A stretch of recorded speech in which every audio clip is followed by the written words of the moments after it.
Kidnapping, violence, accusations of treason, and even imprisonment. These aren't the stories you'd expect from a literary critic. But George Puttenham wasn't your ordinary writer. Known as the author of The Art of English Poesy, one of the most influential literary works of the Elizabethan era, Puttenham's life reads more like a drama than a textbook. On this day in Tudor history, the 6th of January 1591, George Puttenham was laid to rest, but the scandals surrounding him remain unforgettable. Let me tell you a bit more about the shocking and rather salacious life of this Tudor troublemaker. When he was in his early 40s, it was claimed that Puttenham got his servant to kidnap a 17-year-old girl from London and bring her to his home, Sherfield House in Hampshire. He then raped her and kept her confined for 3 years. In 1562, he was involved in a disagreement with his wife's brother-in-law, Thomas Paulet, who wounded Puttenham in the head with a dagger after Puttenham accused him of being involved in a plot to steal a goshawk. In 1566, Parson John Bardolph claimed that Puttenham had been behind an attack on him at his church and another in his home after a disagreement over the lease of the parsonage.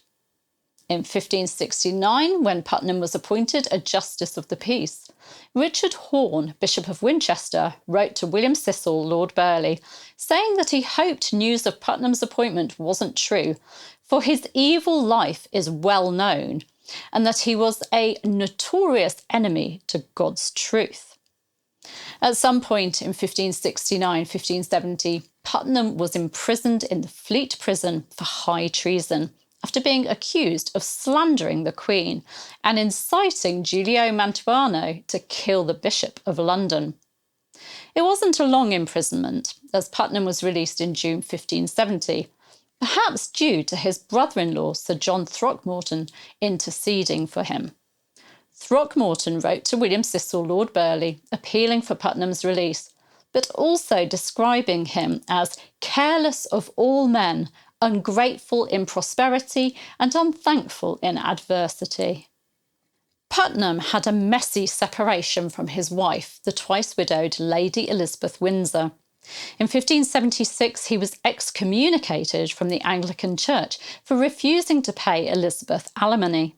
They'd been separated since at least 1575.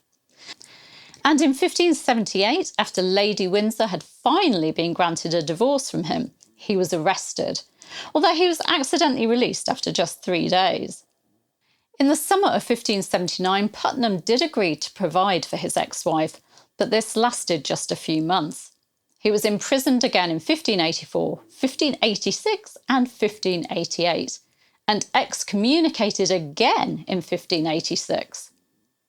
In September 1590, Puttenham made his will, leaving all his property to his servant, widow Mary Sims. He was buried at St Bride's, Fleet Street, London, on this day in 1591. George Puttenham may have been buried over 400 years ago, but his life and work continue to intrigue us. Was he a brilliant literary mind caught in a web of bad choices and worse luck? Or was he a deeply flawed man whose scandals overshadowed his achievements? One thing is certain, though. Puttenham left his mark on both literature and Tudor history, and not always for the best reasons. Thank you for joining me to explore the dramatic life of this infamous Tudor figure. Remember to subscribe for more tales from the fascinating and often scandalous world of Tudor history. I'll see you soon.